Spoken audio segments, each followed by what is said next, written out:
The greatest show on earth football বিশ্বকাপের প্রথম ম্যাচটি গড়ল নতুন এক রেকর্ড। বিশ্বকাপের উদ্বোধনী ম্যাচে 3 লাল কার্ড দেখানোর ঘটনা এটি প্রথম। দুই দলের 3 জনকে দেখানো হয়েছে লাল কার্ড।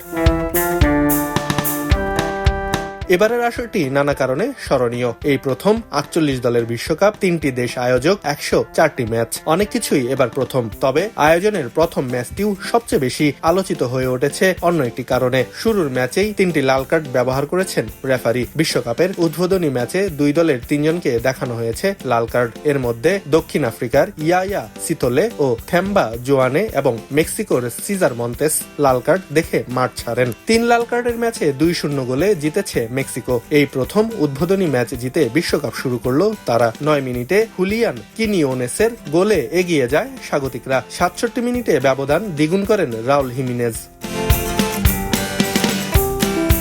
অন্যদিকে বিশ্বকাপের গ্রুপ পর্বের দ্বিতীয় ম্যাচে পিছিয়ে পড়েও জয়ের গল্প লিখেছে দক্ষিণ কোরিয়া। চেক প্রজাতন্ত্রকে 2-1 গোলে হারিয়ে আসর শুরু করেছে এশিয়ার দলটি। মেক্সিকোর জাপোপানে অবস্থিত এস্তাদিও গুয়াদালাহারায় অনুষ্ঠিত গ্রুপ এ ম্যাচের দ্বিতীয়ার্ধে বদলি হিসেবে নেমেই ম্যাচের ভাগ্য গড়ে দেন ও হিউন গুয়ে। ম্যাচের দ্বিতীয়ার্ধের 22তম মিনিটে অর্থাৎ 67 মিনিটে দক্ষিণ কোরিয়ার জয়সূচক গোলটি করেন তিনি। হুয়ান ইং বিয়মের নিখুঁত ক্রস থেকে বাঁ পায়ের জোরালো শটে বল জালে পাঠিয়ে দলকে 2-1 ব্যবধানে এগিয়ে দেন ওহো। এরপর বাকি সময় আর কোনো গোল না হওয়ায় এই ব্যবধানেই জয় নিশ্চিত করে দক্ষিণ কোরিয়া।